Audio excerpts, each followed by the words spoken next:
Her brain held vital secrets. It's irreplaceable. Her parents wanted to share them with the world. It was a big part of her legacy. This week on Open Record, a tragic mistake, It's one of the saddest things I've seen. the failed lawsuit, There is no viable claim. and a family's shattered trust. This has been heartbreaking for both of us.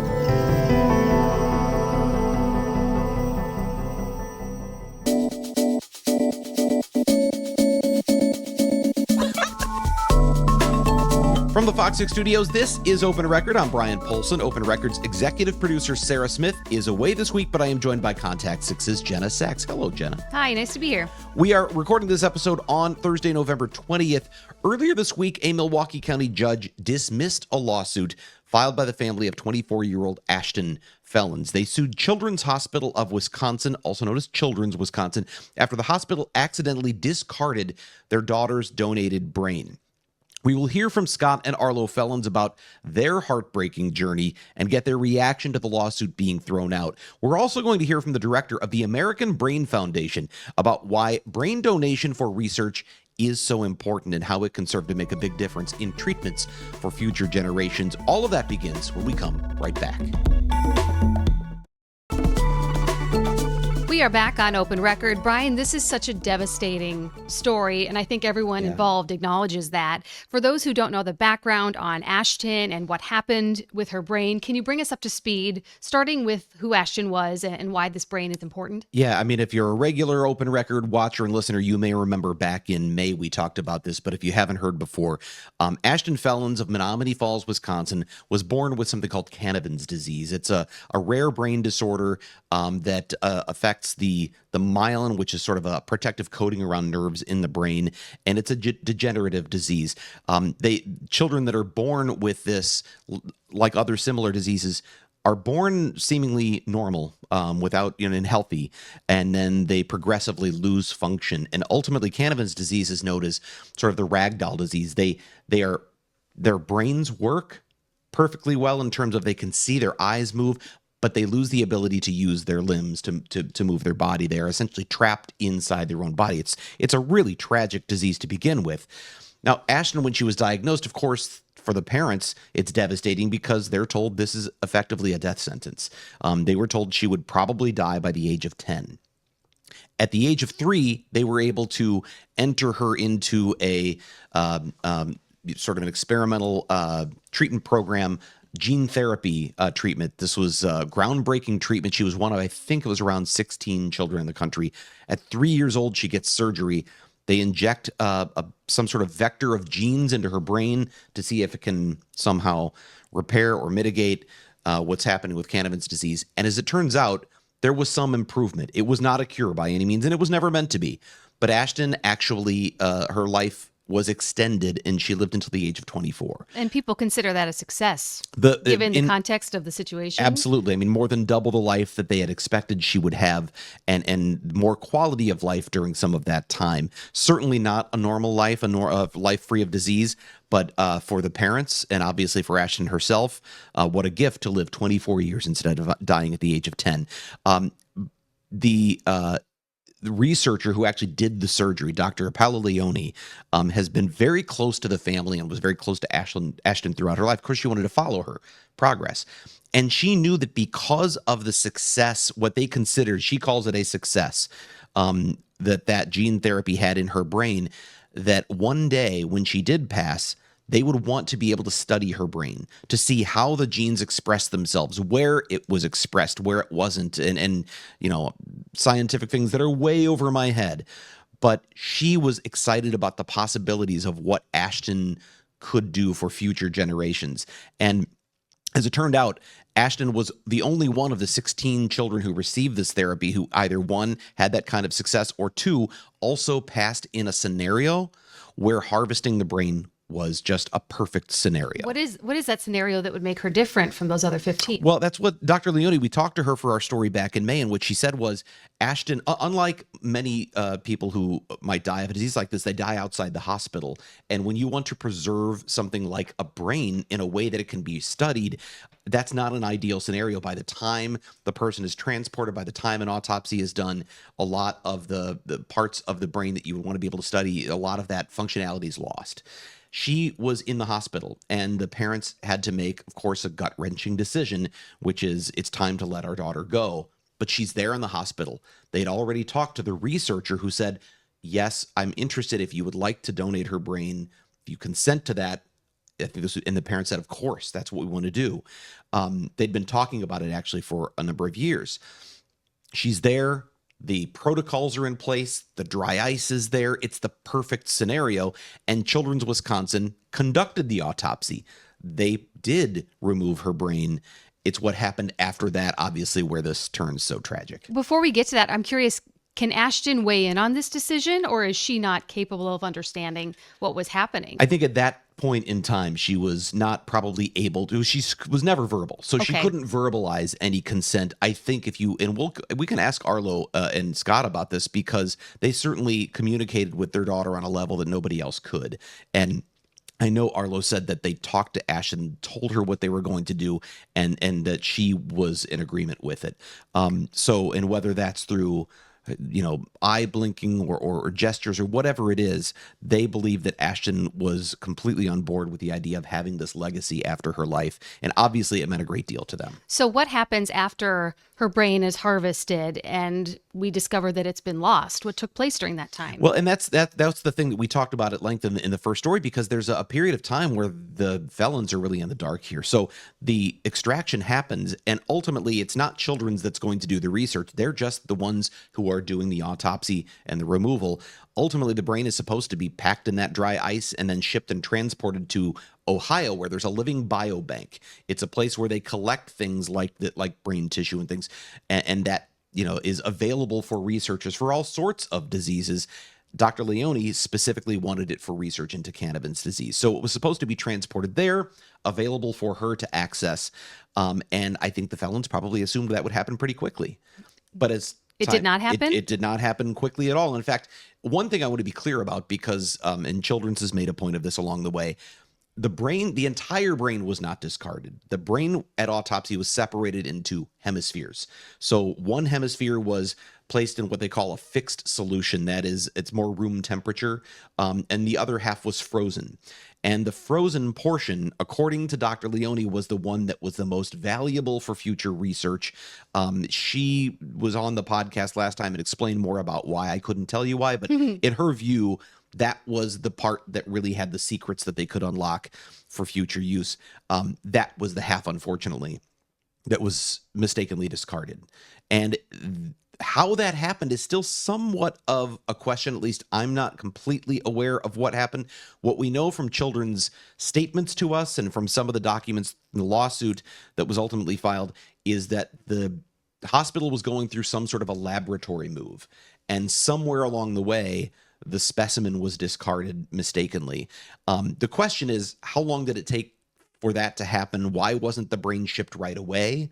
Why was it sitting there for so long? Why was it, was it the state of Ohio or the Ohio Biobank that was supposed to come get it and didn't? We don't know the answer to that. We also don't know, once it was discovered, why did it take so long for Children's to fess up and tell the family? It was a few months before they finally found out. Did they send a letter to the family, or did the family inquire about the brain? How did they make this discovery in the first place? Well, they're, of course, imagining that Dr. Leone is the one who's going to tell them all about how things are going, because she was so excited about this research. And Dr. Leone was reaching out to the hospital saying, hey, what's happening here? I don't have the specimen. And they, at one point said, well, there's been some stuff going on here, the holidays and some turnover and leadership. We're going to get it sent out right away. And then as time went on, she kept asking, okay, what now? What now? You've got the FedEx number. Here's everything. What's going on? And eventually they say that Children's Wisconsin ghosted Dr. Leone and just stopped responding. And finally, in March, when they pressed a little harder, I think actually Arlo Felons finally called the hospital and said, what's going on? and it was grief services that called her and said, we'd like to have a conversation. At that point, she knew something really bad had happened, and that's when they informed her that the brain had been lost. Okay, so we can talk to the family about how that news impacted them personally, but they did take legal action, which was part of your story. Yeah, and they said at the end of our story back in May that was their intention. They were going to file a lawsuit, and you say, well, why? Why sue? And they said they wanted accountability. Arlo mentioned at the time, maybe if there's some sort of a judgment out of this, maybe the money could go toward research toward Canavan's disease. But ultimately, and I think we'll hear from Arlo today about this, I've heard her say multiple times, they wanted accountability. This was something that not only was hurtful to them, but is harmful to anyone who might have benefited from the research that would come out of this. Dr. Leone was clear. Ashton's brain was particularly uniquely invaluable for future research because of that gene therapy and what had happened in her brain. There's no one else who'd been through that who had this scenario where they would have the brain preserved and be able to do that research. So there's a real loss to the scientific community in what happened here, and they wanted Children's to be held accountable. Now, Children's has said they're profoundly sorry for what happened. They've made changes to some of their internal protocols, and that they're assuring something like this won't happen again. But in terms of legal accountability, they wanted to see something, and this week, that case finally had a hearing. That was really interesting to me what happened in that courtroom, because it seemed like the judge was really saddened by the whole situation. But what was the outcome? Well, and was the judge saddened? Was he saying it because there's a camera there? I know that the felons have maybe a bit of a thought about that. I will say this: the judge expressed sympathy. Whether it's sincere or not, I can't determine. The judge expressed sympathy. This is a sad case, he said. What they've been through is terrible, and he admitted Children's made a terrible mistake. But as far as the law goes, Wisconsin's Anatomical Gift Act, which is based on the Federal Anatomical Gift Act, effectively mirrors that. It does not confer any rights to a donor once that gift is given. So once the organ or tissue is removed, according to that act, the judge said, you have no rights.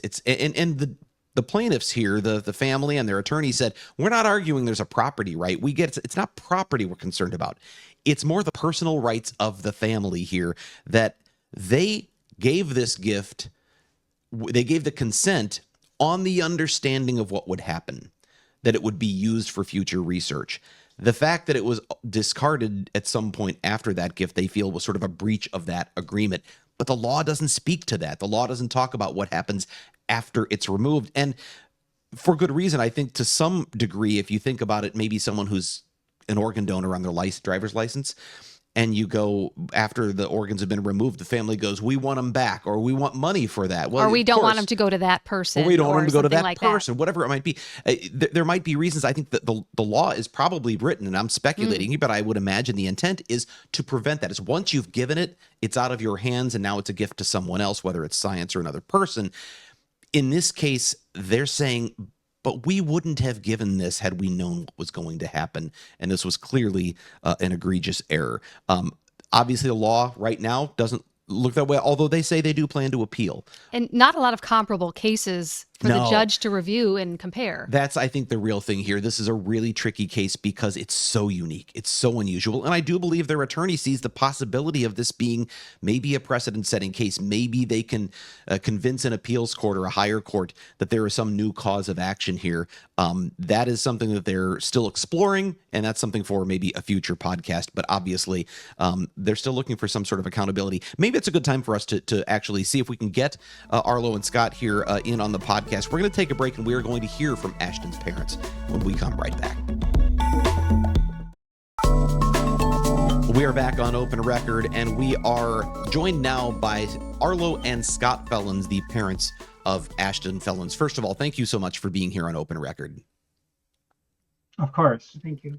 I want to start with the developments this week. I was there in court. Arlo, you were there, and we heard the arguments. We heard Children's Wisconsin, their attorney, essentially say there's just no cause of action here. There's no rights for this family. And the judge, while he expressed sympathy, agreed. It seemed like it was. I was surprised at how quickly this went and how quick his decision was. First of all, were you surprised by the outcome and maybe the speed with which it happened? Yeah, I was kind of in shock, actually, from it, because I wasn't expecting it to go this way. How are you doing after that ruling? I have to imagine you've already been through such an emotional journey already, and this can't have been easy. Yeah, it really hurts, and it really gets you in the heart, because it's like, you really have high hopes that something can come of this, even after they dispose of her brain, that maybe we can still help science. And the other part is that, it really hurts me to know that I went through all the ways of trying to make sure that we would get a good specimen for Dr. Leone, with keeping her in the hospital, not bringing her home. We could have brought her home on hospice and had a relaxing way to say goodbye to her, but instead we kept her in the hospital because we knew that we needed to have the brain extracted within 30 minutes of her passing. And so we knew in the last 24 hours that she was going to pass. So, I was a little anxious during that time while I was waiting for her to pass, because I knew I had to say goodbye to her very quickly. And that was really hard, to have to be that stressed and worried about them taking it out in that 30 minutes. We had foresight and knew they were going to dispose of it, we wouldn't have stayed in the hospital. We would have brought her home and just had a more relaxed way of saying goodbye to my daughter. Arlo, when I saw you at the courthouse this week, as you were leaving, you said, "I don't know how I'm going to tell Scott about this." And Scott, Yes, I imagine you were exactly. probably working. I don't know if you want to share that, but can you tell us a little bit about sort of how that conversation went? Well, I had to go meet him at his work because I didn't want him to find out about the lawsuit through you guys. So I had to meet with him, and then I had to tell him the bad news. And he looked a little bit shooken about it. You can tell him about how you felt about it. Yeah, I was pretty devastated from it, because they had, kind of admitted guilt and stuff, that they had made a mistake. And so I thought that, things would move forward. But it was just shocking. And I feel like we just keep losing Ashton over and over again. Scott, I've seen some people, there's obviously social media is an interesting animal because people share their comments and they don't feel so connected. So sometimes those comments can be harsh. And some people said, well, yeah, it's awful what happened, but why sue? Why the lawsuit? And I can you share that? Why did you sue Children's Wisconsin here? What were you hoping to accomplish with that? I think we were trying to accomplish so that no one else would have to go through the loss that we did.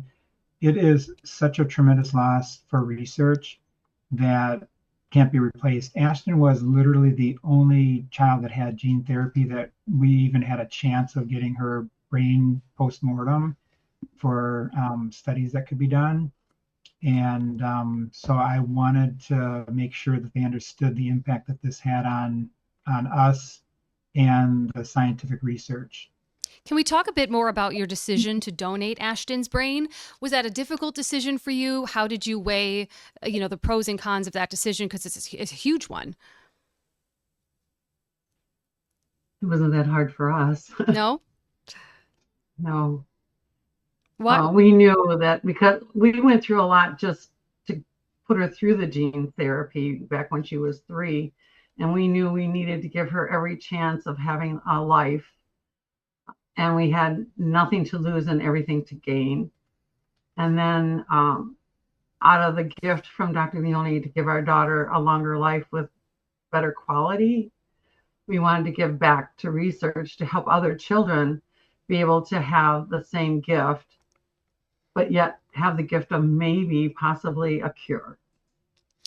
And we knew over the years that, because initially after she had the gene therapy, we had to take her back out to Philadelphia where the transplant was done, like about every 3 to 6 months, so they could follow it with MRIs. It had to be done on the same machine. And so we knew that there was obviously really important scientific research that could benefit from this. And that's why we decided that, as the years passed and they weren't able to collect any brains from other children that had gene therapy at the same time Ashton did. We just knew that it was the only option, that this would be their only chance of having that valuable research. Something occurs to me as we're talking about this, and that is that your situation is a unique one, Ashton's situation, a unique one where there was such value known because of the gene therapy treatment. A researcher the one who wants to do the research, who was specifically directly connected to Ashton, who had been there with her throughout her life, who did that original surgery, and who now wanted on the back end to do the research on her brain. That doesn't seem like that's the typical sort of organ or tissue donation situation. In some ways, do you think that played a role here at all? Because I think maybe, I guess I'm just wondering, it occurs to me, is the typical process so disconnected, or the donor is so disconnected from the ultimate end, that maybe we don't know what goes on behind the scenes, but because there was such a close connection here, you end up finding out what happened behind the scenes? Yeah, I think that's true. And I mean, I think in many ways too, because she was our child, even though she was 24 at the time she passed away, she was still our little girl. And so we felt like we're still her guardians, still her parents, that everything that happens to her is still our responsibility. I'm interested in what happens next. Do you file an appeal, or do you try to change the law? What do you have for your next steps? Well, it's still so new right now. We're still trying to digest all of this. I'm hoping that maybe we will get an appeal down the road. I also think that we need to try to we need to change some of the laws to have accountability for organ donation.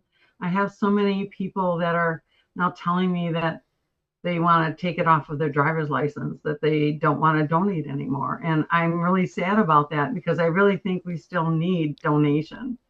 We need all the different organ donations in order to help save people's lives. And I think this puts a really black eye on it. And I think we need to fix this. Well, you raised something that I wanted to bring up, and that is I was reading through some of the briefs that were filed in the lawsuit, and I'm reading, this is written by the attorneys for Children's of Wisconsin, and this is right toward the end. This stood out to me. The Wisconsin, I'm reading from the brief, the Wisconsin AGA, that's the Anatomical Gift Act, sets forth no duties relative to storing or transporting the tissue. Actually, let me go back. They say that your allegations, the plaintiffs, focus on conduct after the removal of the tissue, after rights to the tissue had passed to another person or entity, meaning you no longer had rights. But they're saying there are no duties in the law relative to storing or transporting the tissue. In other words, once they take the organ out, they could do anything. There's nothing in the law that says they have to treat it with any particular care, that they have to live up to the spirit of the agreement that you made to consent in the first place. Is that what you're talking about when you say you think laws need to change?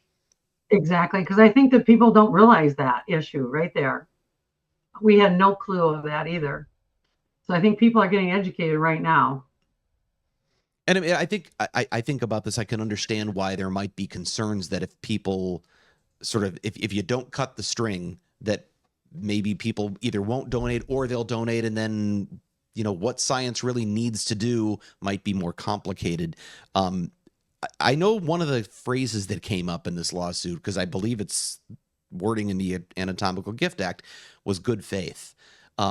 If you know, this was an accident and they were still acting in good faith, they removed the brain as they said they would, but this was just a mistake. Maybe it was careless, maybe it was not following their protocols, but it was careless. Is that different from they took it and went, we don't want it in the first place, and tossed it in the garbage? I don't know if the law treats that differently. Does it matter to you? Does it feel any differently? No, I think it's the same either way, because either way it's gone. I wanted to ask you about Ashton, because Brian and I had been speaking earlier about, was she supportive of this decision? Was she able to express that to you at all? He said you talked to her about this decision. Do you feel like she wanted this? Is there a way to know if she wanted to donate? She would blink once for yes in a response. And in that last week, she was not with it very often, but when she was awake, I would talk to her and I would get some blinks out of her. And I did kind of let her know that I loved her and that I knew she was going to pass. And then I would also let her know that our loved ones up there were waiting for her, and that I wanted to know if she felt she wanted to donate her brain to help science. And she gave me yeses. She blinked, she doesn't have a no. She blinks once for yes. So you have to ask the question so that she can answer it with a yes or no blink at all. And so, yes, I did get a confirmation from her. She did understand that she was passing, and she knew that we all loved her and that she had loved ones waiting for her to receive her on the other side. Scott, when we did the first interview, you said this was a big part of Ashton's legacy, her brain, the future research. Obviously, that piece is lost. Going forward, whether it's changing the laws, whether it's continuing with the lawsuit, whether it's other things, what do you see as Ashton's legacy from here? We will definitely continue to support research for Canavan disease. We're going to continue doing Ashton's Hope, which is a service that we kind of provide, a charity that helps Canavan children around the world with needed supplies and so forth. There's, in a lot of other countries, just the simplest things like a feeding tube that most Canavan children need is out of reach, just not available.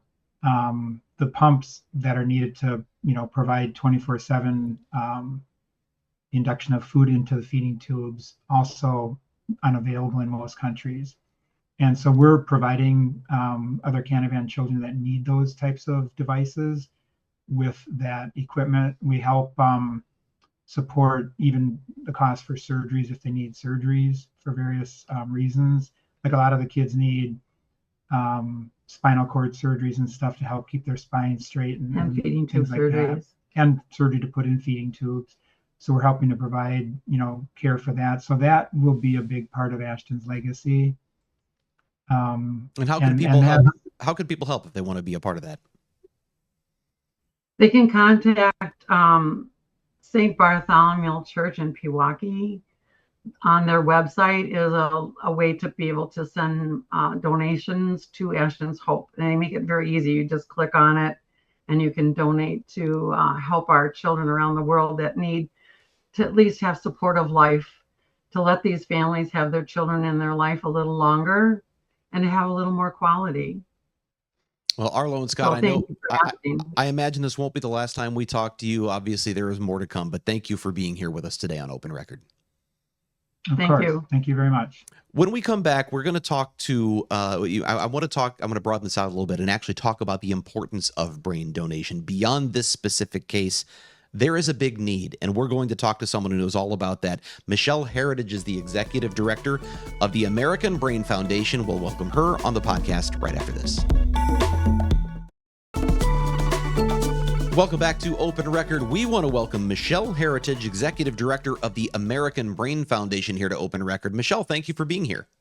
Thanks for having me. And I want to give Michelle a special extra shout out here because this was really short notice. I gave this call like just hours ago, and you guys were able to turn this around quickly. I understand you may actually be at a conference right now, so taking time out to help us out. I flew in last night back home, so I'm good. Okay, all right, good. Well, but anyway, thank you so much for being here. Tell us a little bit about the American Brain Foundation. What is it, and what does it have to do with brain research? The American Brain Foundation is a national, private, not-for-profit foundation, and we have a one absolute focus, which is raising money for and funding brain research. And we accomplish our mission in two ways, and one is to help early career researchers, neuroscientists, and neurologists get started in the brain disease and brain research field. And so we help them with getting their first dollars to establish their lab and their first research projects. And we've funded over 300 of those researchers so far to the tune of $47 million, getting those careers started in neuroscience. The second is funding large initiatives under our Cure One, Cure Many umbrella. We have a philosophy that the whole brain should be studied. And these initiatives are ones where we are looking for research that, although it may be focused on a specific disease, we know that discoveries or breakthroughs in that research will apply to brain diseases across the spectrum. The brain is highly interconnected, and so we know that when we fund research that is looking at all parts, we are able to make more progress. As someone so involved in brain research, what's your reaction to what happened with Ashton's brain? It's tragic. We do not have enough brain tissue at this time, and it is actually hampering research. Having brain tissue is such an important part of brain research. There's things that you can find through, imaging and other kinds of, spinal fluid and blood. But really, the most important thing that we need in order to do brain research is brain tissue. And so the loss of anything like that is just tragic. It's certainly tragic for the family and tragic for science. So I'll have to admit, I did something with this issue. I used ChatGPT. I was looking something up, and it raises a question. I had asked it some questions about organ donation, brain donation, things like that. And what it told me was there are really two types of organ donation. There's organ donations for transplants, and there's whole body donations for science. And it said nothing about specific brain donation. And I just kind of wondered about that, almost like people don't consider that to be an option. Well, I think sometimes they don't realize that they can donate their brain. People do think about, I think it's a lot more promoted to donate your organs for transplantation. And I think sometimes folks aren't really thinking about that you could donate your organs, including your brain, for scientific research. And in fact, it's really, really an important thing to do. Most of the really big breakthroughs that we've had in brain research have come from brain tissue, especially in things like Alzheimer's, where we've discovered the proteins and the plaquing that's occurred in the brain. And from that, new treatments and new drug therapies have come. And so people donating their brain after they have passed is really, really important. Obviously, we don't do brain transplants, but that kind of donation is just so incredibly important for the scientific community. I'd like to talk more about the act of donating the brain, because obviously it was an emotional, although not difficult, decision for Ashton's family. But also that's a lot of work, I'm assuming, for surgeons, doctors, people to go through that process as well. Can you walk us through how it works with, a way we can understand, not getting too technical? Sure. One of the most important things you can do in terms of deciding that you would like to donate your brain to science is to do it in advance.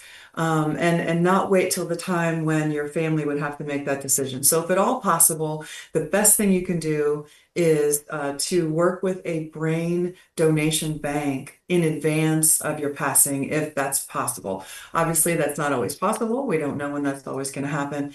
But to make your wishes known, you can make arrangements with a brain donation bank. And there are banks across the entire United States. The National Institutes of Health is involved in assisting with this, and you can make these arrangements. Once you've made these arrangements, you've made it known to your family, then once you do pass, we need to really have that brain donated in less than 24 hours. So there are 24/7 hotline number that you would have, and your brain would be taken out. I'd like folks to know that you might think, oh no, I don't want that to happen to my loved one or myself, because it could be disfiguring. It's absolutely not. The brain is actually removed through for the back of your head. And so it wouldn't hurt any kind of funeral arrangements. It wouldn't delay them. It wouldn't change your appearance or anything like that may be alarming. And so then the brain is taken immediately.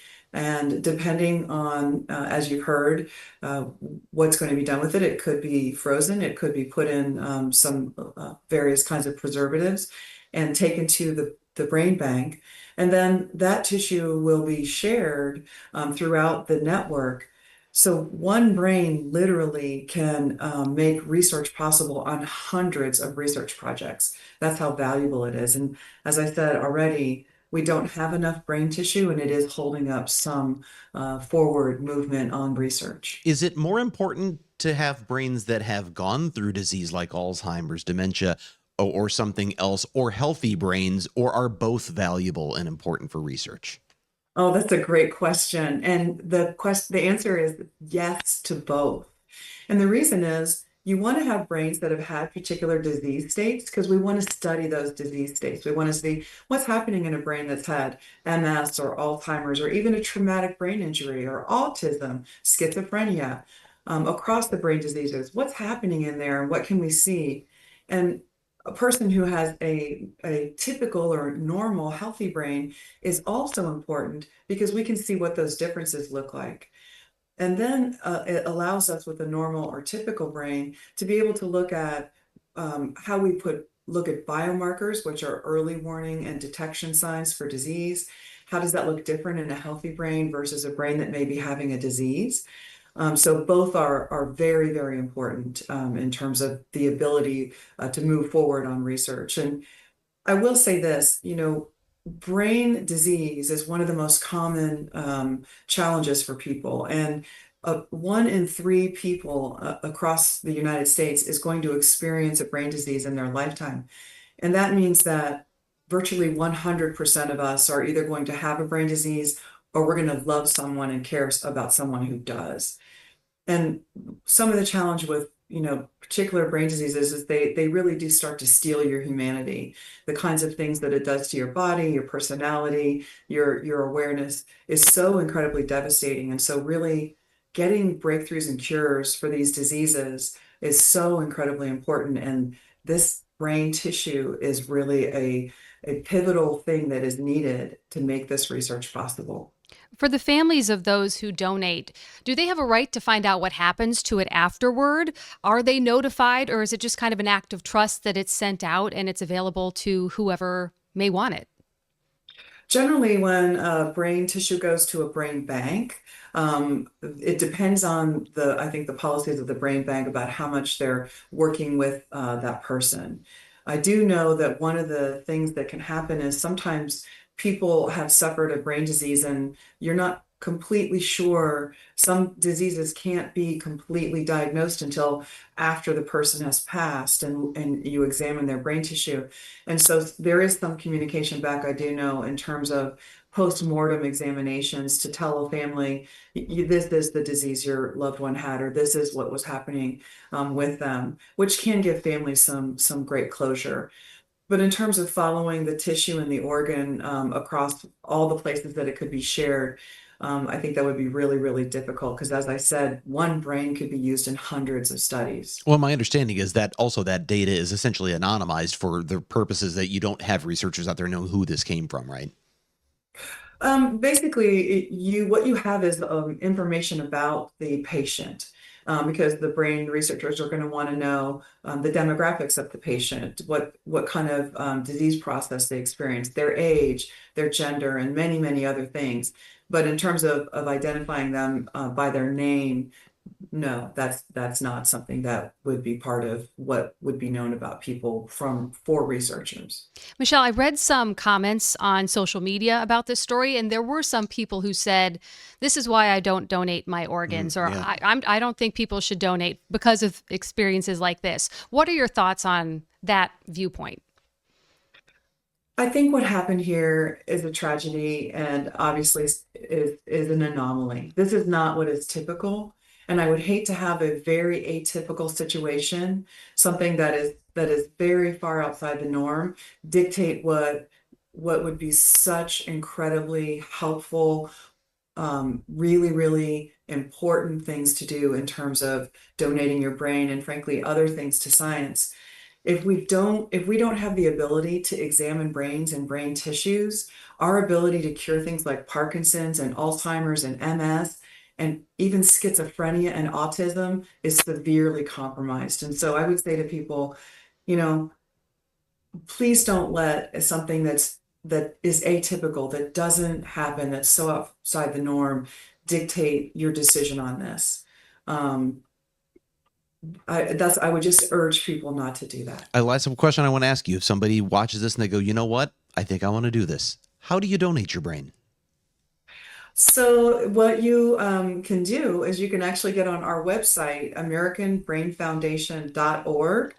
// brain donation. And you can get on there, and there are links. There's information about how you donate your brain, and then there's links to places that actually do that work. So you can take a look at that and make a decision about who you'd like to work with. But generally, what you do is you connect with a brain bank.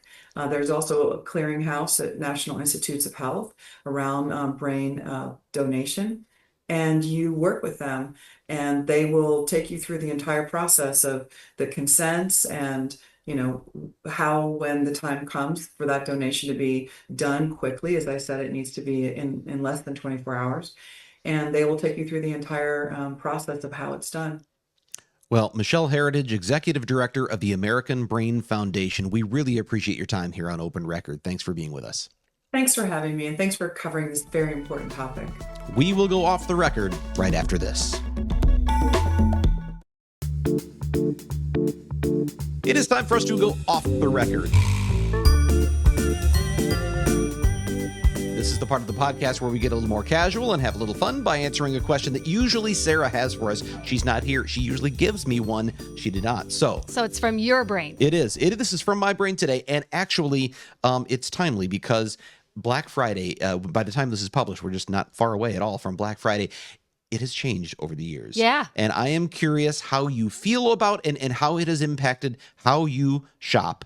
Do you go out on Black Friday? Do you still, do you miss the going out early thing? Do you like that there are Black Friday deals in September now? Okay. I don't know. How do you feel I am about going this? to admit that Black Friday was kind of ruined for me by this job.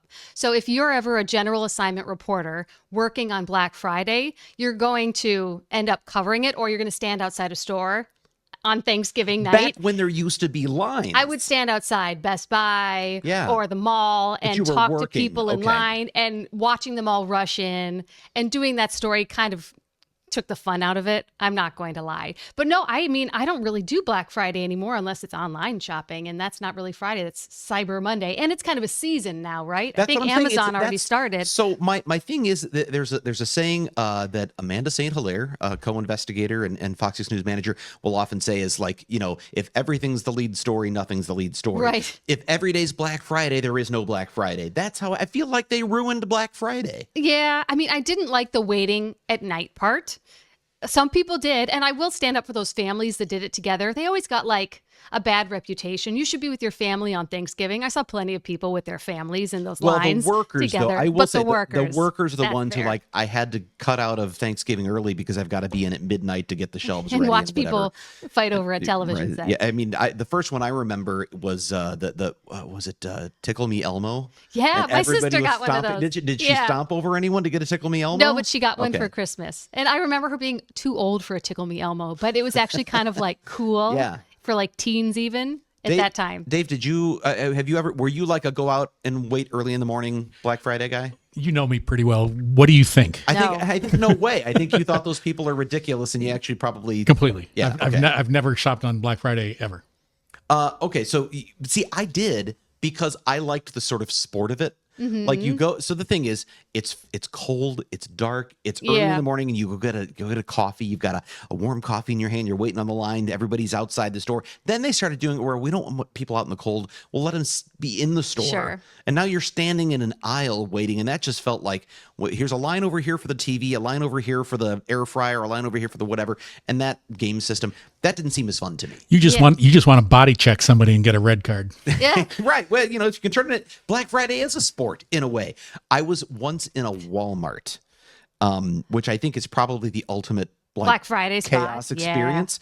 And it once the bell rings and it goes. I don't know if it was like that, but it was so crowded in there that you couldn't push a cart through the place without running into people. And then you'd hit somebody's ankle and they'd get mad, and it was just chaotic. And there's always a bird that flew in with all the people, and it's around And I the could ceiling. understand why Dave hates that, but there was part of it to me that just felt like it was sort of, I don't know, it was sport. There's guess it was nothing. fun. I don't think that exists at all anymore, right? It's No, just right. online And that's stuff. And I guess that's probably a good thing for humanity. I just Probably. miss it. That's all. Yeah, I am feeling the pressure right now to start shopping for Christmas. I haven't really started, but people are asking me, well, what should we get the kids? And do you have lists for them? I'm already getting I need a list, and I'm like, I don't have lists. Anyway, Right. I'm just trying to get this podcast ready. Barely got that done in time, too. But anyway, I think we're out of time for this one. We'll wrap things up when we come right back. That is all the time we have for this week. If you have a topic you would like us to discuss on Open Record or an issue you think we should investigate for Fox 6 News, send us an email to fox6investigators@fox.com. With that, I want to thank you, Jenna. Sure. Thank Dave behind the scenes here. Thanks Sarah Smith, who's not here today, but we'll be back next week. Well, maybe. We'll see. I guess we'll find out. With that, I'm Brian Polson. I'll be back for sure next week.